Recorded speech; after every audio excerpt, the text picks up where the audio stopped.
Hello everyone, this is Hadrian. Thank you for watching. Let's play some more Total War Attila in our Eternal Empire series. This is episode 52 in Eternal Empire, and it is our first episode after our little hiatus, in which we played a series I like to call Lord of the Scots in Crusader Kings 2. For those of you who might not have seen the last episode of Lord of the Scots and you're looking at the channel going, oh my god, where did Lord of the Scots go? And you've never seen this before, don't worry, that series will be back later in the month. But we are now going to return to a series that I had going before Lord of the Scots started, which is called Eternal Empire in Total War Attila. And what I would like to do, since I suspect many of you are new to the channel, and since it's a good moment in the series to do it anyway, considering what just happened in the last episode of Eternal Empire, I want to stop and I want to review what's happening so that everyone can see what's going on from the perspective of someone who is new to the series. So if you already know what's going on, and you feel that you don't need a reintroduction, bear with me for a moment. I just want to catch everyone up on what's been happening so that we can really dive into the series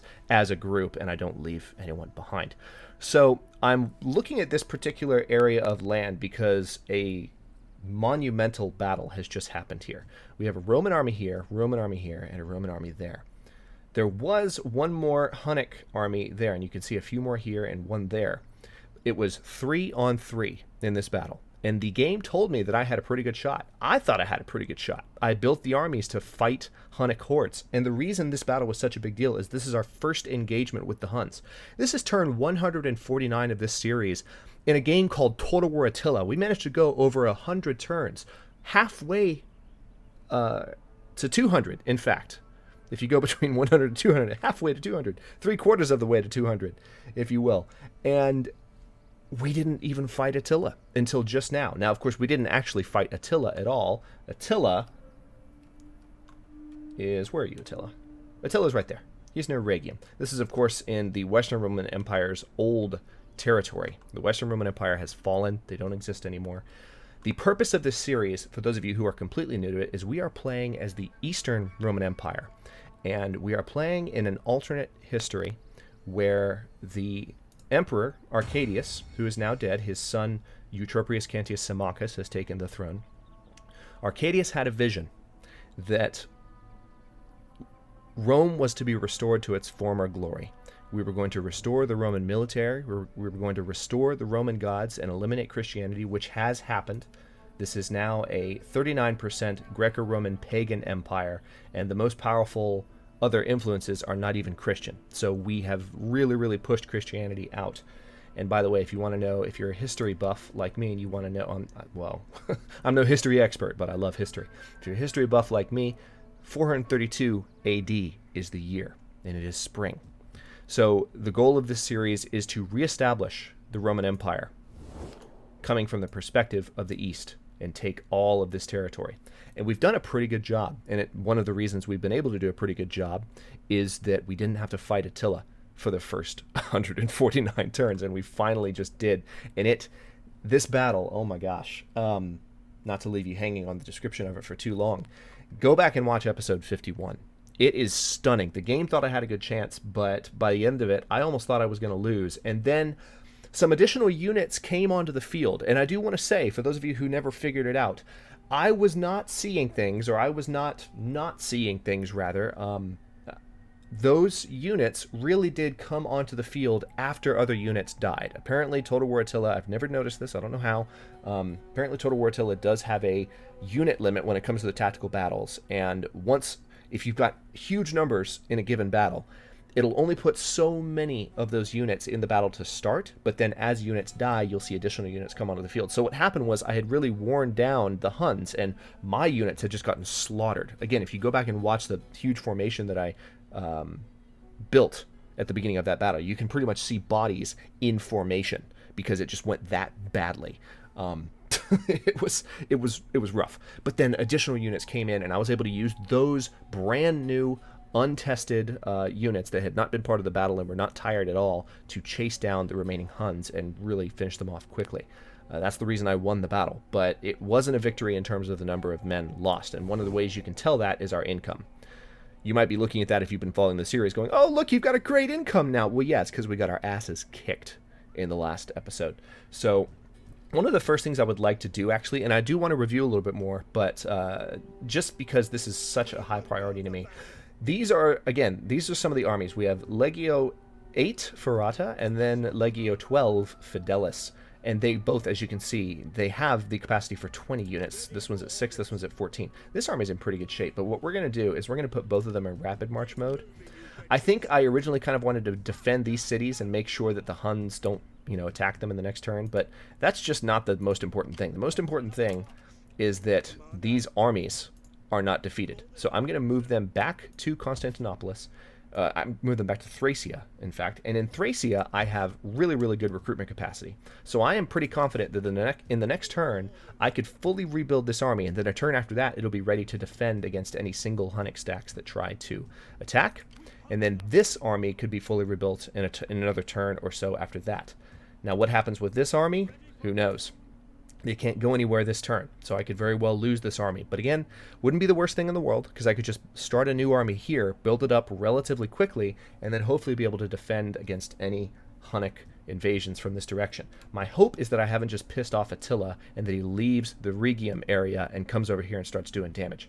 But with that being said, I would actually like to take a second to just go through all of my armies. So this is the champion I have that's helping me to recruit. This is a spy that I have that's helping me to reduce corruption and increase income in Constantinople. So that's what these 2 units are doing. Then I have this army that I just moved back to Constantinople. So you've seen all the units here. Now I have this army here. Whenever I'm hopping around the map, by the way, if you're new to the series and you want to be able to follow along when I start doing crazy stuff like this, what you want to do is just look down here at where the map indicator shows me as being. So this army is here in Constantina. This is a relatively large army holding down the fort. And I have had people comment since the series ended, why do you have those 2 armies there? You really need to either size them down or to get better income, or you need to bring them up to help fight against Attila. Well, let me finish giving you the full picture of what our armies are doing, and you might understand why I'm not doing that at present. So we have this army here in Constantina, this army here in Dimity. If you don't really geographically have a sense of where this is Carthage, okay? And then here's the tip of the boot. This is the tip of Italy. Of course, not Italy at this time period. No. But we will have to retake Rome at a certain point. By the way, one more little history bite for you, for those of you who are just joining the series. Rome actually no longer exists. It was burned to the ground by barbarians several turns back. So we not only have to reconquer the territory of the old Western Roman Empire, we have to rebuild Rome. So my hope is that, when we get there, we'll find some of the monuments still intact, that they withstood the fire, particularly the Colosseum. That would certainly be nice. Let's see. All right, anyway, yes, I was going over armies, wasn't I? Got distracted. All right, so I've got these 2 armies here. Now, I also have some armies in the Middle East, and these armies have been fighting against the Sassanid Empire. This is our other front, and this war has been going very, very well. The first war against the Sassanids was on roughly this territory line. As you can see, we've pushed a good ways. We probably pushed about this far during the first war-ish, just so this chunk of territory became ours, but the Sassanids were able to kind of put the brakes on us. I thought I really caught them off guard and could, do a lot of economic damage by taking their capital here in Ctesiphon. But unfortunately, they still brought several death stacks in and did a ton of damage to me in the very first opening moments of that war. So we weren't able to just get them all in one war, but then we repositioned our troops. We took care of some additional fighting that we needed to do down here in order to lock up this territory. As you can see, we still have an army there helping to stabilize. And we were able to redeclare. Actually, they declared war on us, but they very quickly regretted it because we took it as an opportunity just to start pushing hard and fast, and we did, and we haven't stopped. And I don't think they're going to recover this time. And once the Sassanids are gone, this whole area, let me switch to a different map here so you can see the different powers in the area. This is the Sassanids. This is where they are. The Mason, the Parthians, the Afrigids, they are nowhere near as strong as we are. Their strength rank is 30th.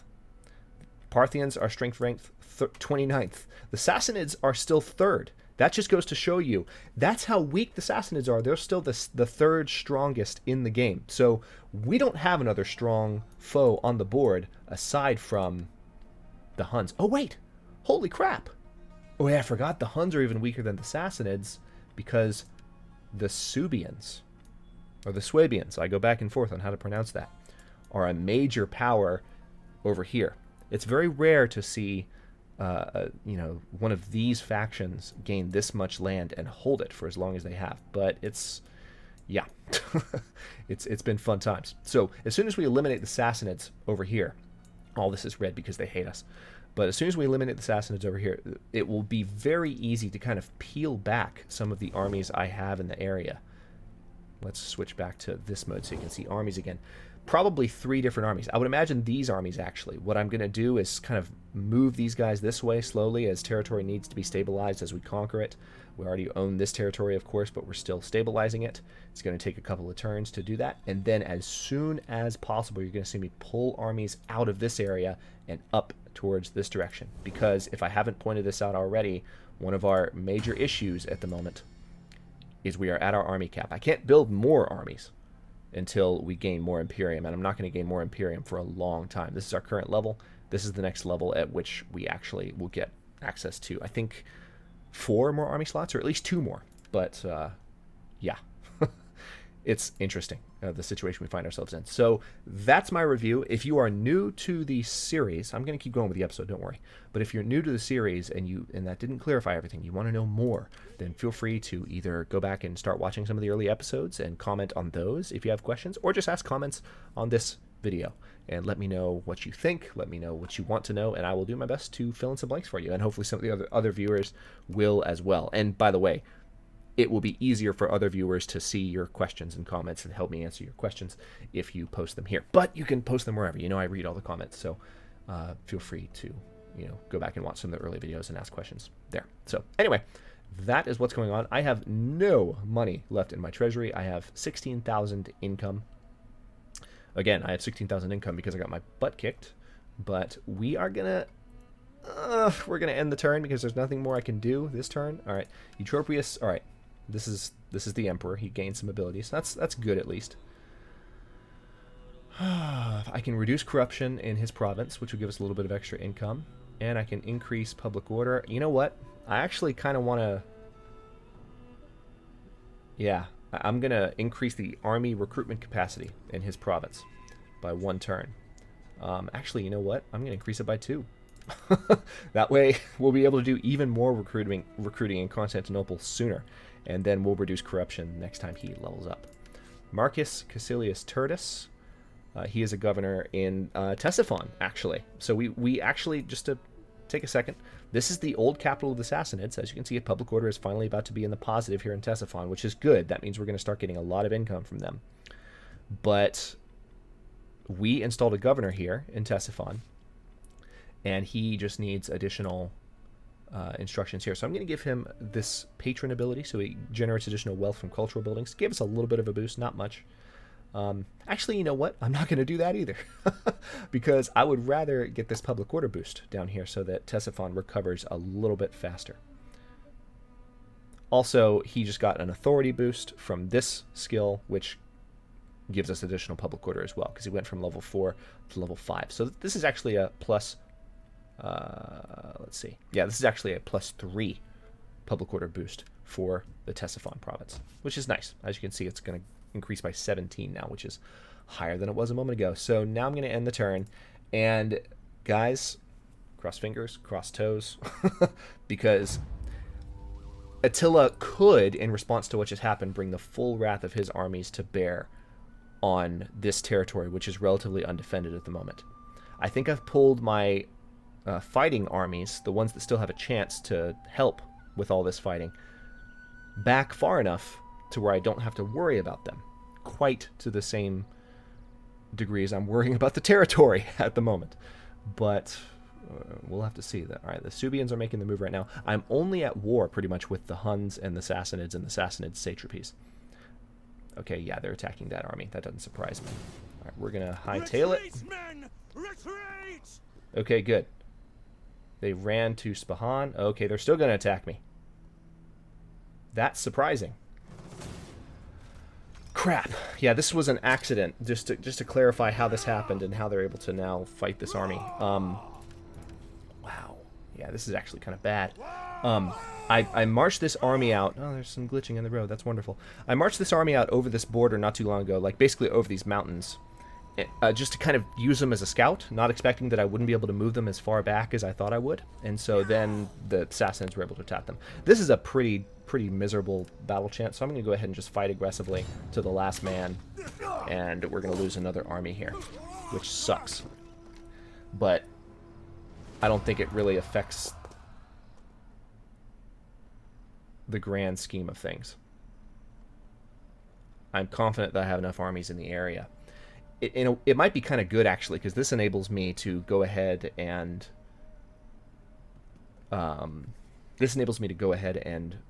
establish a new army. All right, so they retook Spahan. Not surprised. All right, now here are the Huns. This enables me to start a new army in Constantinopolis. Okay, so they're gonna finish off this stack. Not surprised there either. Why are you doing that? All right, this is the second time this has happened in this series. Why would he have run deeper into the territory where the Huns can kill him? All right, so they have another stack in the area. Yeah, we have problems. All right, we just lost 2 armies. Welcome to Total War Attila. Oh god. All right, well now we can build lots more armies. All right, so now they're going to attack Scoopy. They're probably going to burn it to the ground. Here comes Attila. Oh yeah, he's bringing all of the Huns to bear on this territory up here. We are in trouble.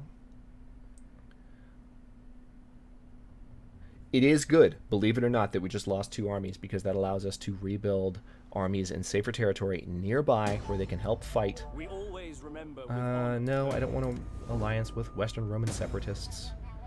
All right, as you can see, we have amazing income now. All right, now what would be the smartest place for me to rebuild some of these armies? All right, first things first, this army here.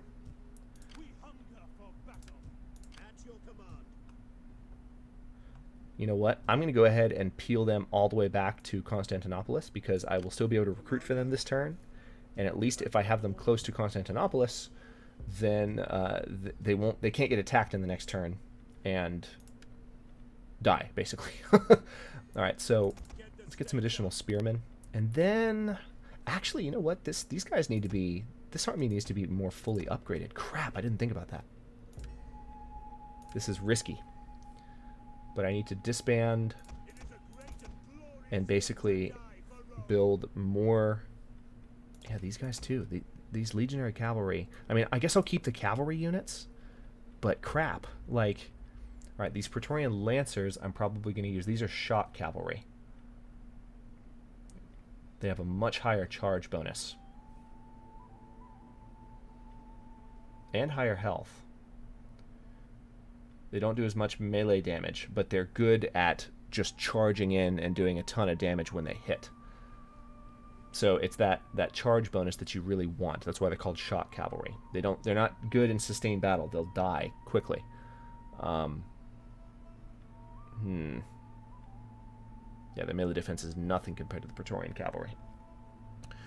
All right, so yeah, you know what? Okay, I'm not going to disband those cavalry just yet, because I don't want to get disband happy at the moment.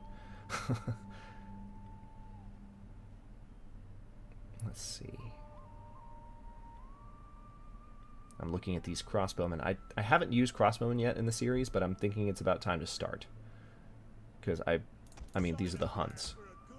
As you can see, everything is going to be done in one turn. That's how good these units are.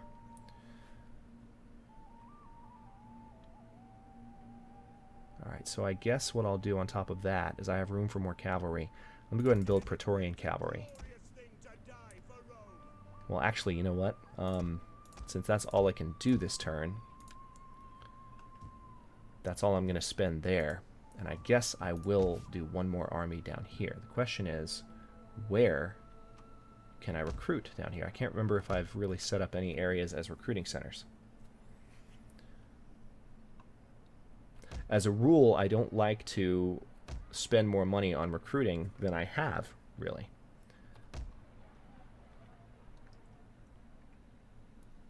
Well, sorry, that's a terrible, terrible way to put what I was just trying to say.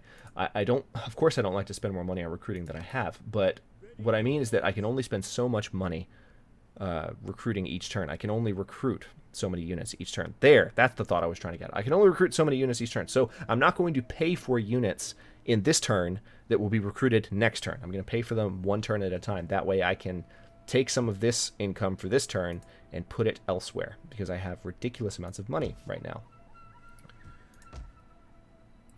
Okay, but I do need to find a good spot for me to... Oh, this is a Zoroastrian... Yeah, we're going to convert that to a sacred shrine right now. We don't need Zoroastrian religious buildings in our territory. No, thank you. So that's some of our money just went away. But, let's see, where is a recruiting center? Leptis Magna is one. I know I have one in Alexandria. Would this be the best place to recruit a new army? I mean, I guess it would. Yeah, this is the best place. All right, so we're going to have this master planner. We're going to reinstate the legacy of Legio 9 Augusta, which is a really nice army. What's this event message? What are you trying to tell me? Oh, army raised? Yeah, I know. I just raised it. All right. All right, so we should be able to recruit similarly. Oh, no, we can't. Crap. And I can't recruit a champion here to improve our recruitment capacity. So we have less recruitment ability here as far as being able to rebuild quickly. Much less than we do in Constantinople. All right, public order is starting to improve here, but it's taken its sweet time, unfortunately. All right, it looks like we do have a rebellion taking place here. Not surprising. Let's go ahead and see if we can finish it off so that it's no longer a threat to us. Perfect. And then let us move into Zafar so we can be a little bit closer to where we need to march in the future. Now, how can we hit them back for what they just did in Spahan? We really can't yet. Let's have a look at our armies in the area. We have this army in Sirif. And we could hit Stalker, I guess. That would be a way to hit them pretty hard. Or I could just go over and hit Harmotia and just burn it, which would be hilarious. That would definitely be a way to damage their... Actually, yeah, that's really tempting. Oh, wow, but those... You know, this is interesting. When you look at their little indicators here, I'm glad I actually looked at how big these armies are. Because look at this. They only have, like, less than half. These little indicators on the side, how full they are. See how this one is more full with the bright gold? That's how you can tell how big the armies are. And you're like, oh, okay, these are two really small stacks, right? No, this is 9 out of 20 stacks, and this is 11. This is actually one full stack. If I had sent these guys over there to fight those guys, I would have thought it would be...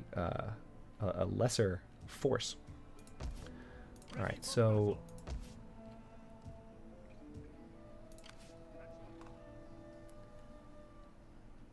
This is interesting. Yeah, I really do need another army in the Middle East, given what just happened.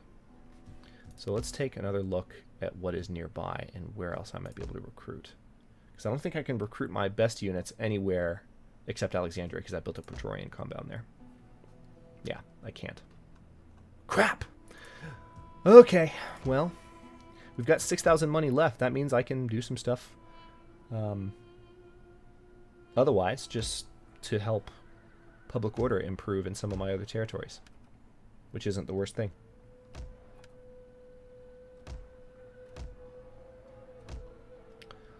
I'm looking mainly at, if you look on the left here, I can't point to, oh yes I can, there we go.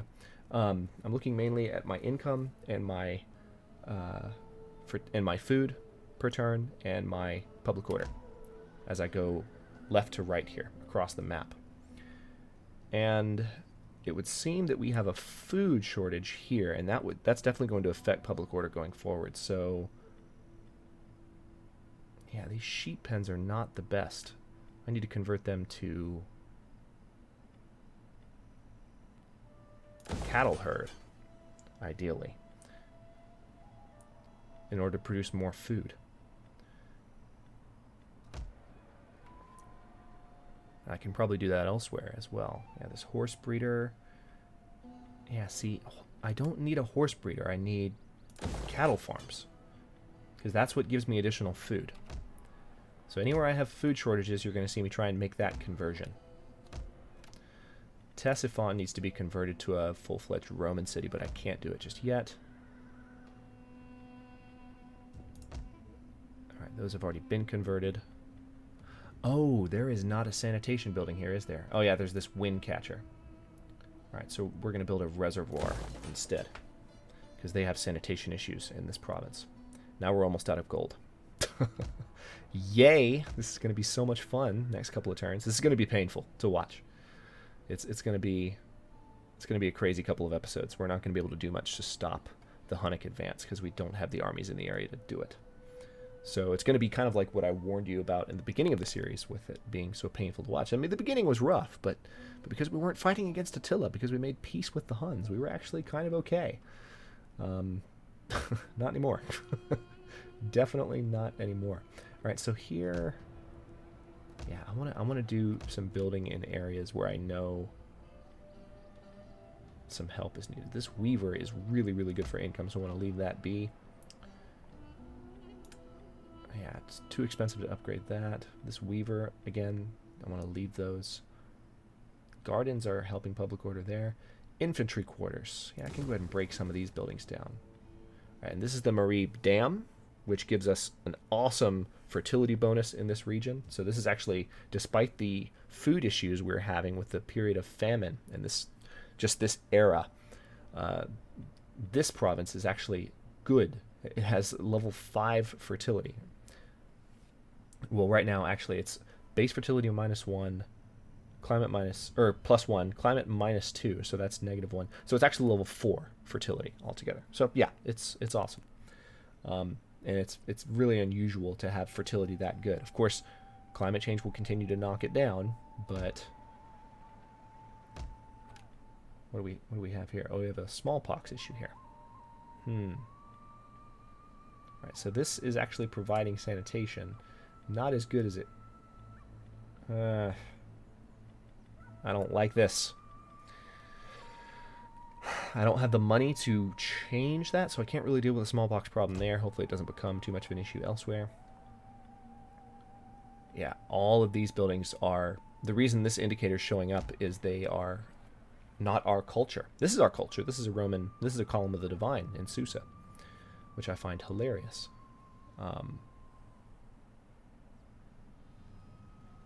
Yeah, the Sassanids are going to try and start pushing back from right here, which is stupid.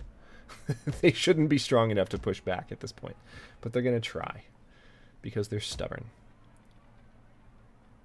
I guess I could just... Yeah, I can bring in some extra income here with this pewter artisan. Okay, so we're going to have a ton of money next turn. Let's end the turn and see how big of a new one Attila tears us. Because that's what's going to happen. And actually, as soon as this turn cycles through and we see what horrors await us, I will go ahead and wrap this episode up. But I want to see what happens here first, both with the Sassanids and the Huns. We are starting this series back at a very precarious time. It's good that I played Crusader Kings 2 for a bit, because Crusader Kings 2 is an exercise in masochism. It is an exercise in... Oh, the Sassanids want peace. That's cute. No. It is an exercise in... Oh, interesting. What are you doing? Are you going to try and attack Raga? Bring it! Bring it, guys! Actually, I'm really glad they brought that stack up and left it, because now I can use these two armies in this area to do a lot of damage to a single stack that's alone. That is a good opportunity. Hopefully they won't bring another one up. They are bringing their diplomats up to try and mess with my guys. But yeah, Crusader Kings 2 is an exercise in masochism. It's an exercise in just a lot of pain. It's just so crazy what can happen in the average game of Crusader Kings 2, and it can be so frustrating. Okay, so Scoopy's probably about to get burned to the ground. Oh wait, no, they're going to hit Serdica. And they're going to hit Dirhakium. Yeah, so... Alright, Dirhakium's about to burn. The Huns usually burn everything in their path. If they leave Dirhakium standing, I'll be shocked. Ah, they left it standing, but here comes Attila. Yeah, so all of the Hunnic stacks are pouring in now. That's actually not as bad as I thought. But anyways, I've been trying to say 2 or 3 times now, Crusader Kings 2 is just, it's so punishing. It can be so challenging to deal with all the different things that are going on. So now, you know, coming back to Total War Attila, all this crap that's happening right now actually seems, oh no, climate change shift. Worst possible timing ever. I should have just kept my mouth shut. I shouldn't have been talking about how it was so easy now that I'm back from Crusader Kings 2. Abandon all hope. Who has become for us wisdom from God? Only faith could save them. The righteous cried out in fear. Do not listen to the false prophecies of the heretics. Cast them out, for they have brought the scourge to our door. It's interesting. When we opened the 5th seal, I saw the souls of them that were slain for the word of God.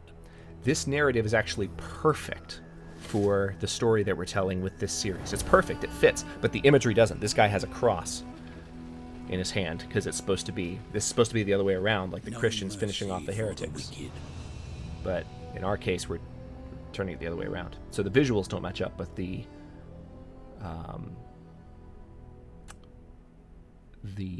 audio stuff does.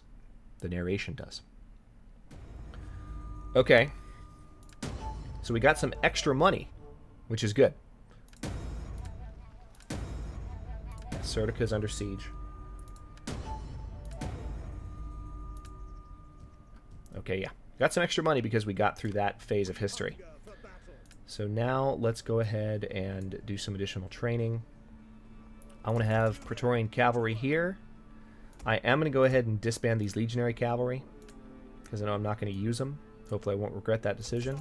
Then we'll have Praetorian Lancers here. And then this army, it's time for them to retrain. So we need to bring their Spearmen back up to snuff. Again, all of this is happening in one turn. It's awesome. I'm going to go ahead and disband these archers because we want crossbowmen. Okay, I will go ahead and train those crossbowmen. I have the money to spend, so I'll let that be queued up. So we don't have a lot of time, though. The Huns are knocking on the door, and Attila is in range. Then they have a ton of death stacks. This is not looking good. There is a chance. I don't even want to say these words, but there's a chance we could lose Constantinople. It's just not defended. I was hoping that Attila would just kind of, after that loss, would kind of keep doing his own thing over where he is and not bring all of the Huns to wreck me. But he brought all the Huns to wreck me. That's exactly what he did. So, we're going to have to deal with that one way or the other. Okay, once again, we're not going to spend more than we need to this turn on that. So, actually now, I have a ton of money to spend, and I need to spend it in this area. Okay, this library can be converted to, let's see, right now it's providing a 10% research rate bonus and an 800 culture bonus. I could convert it to a, 800 wealth bonus from culture.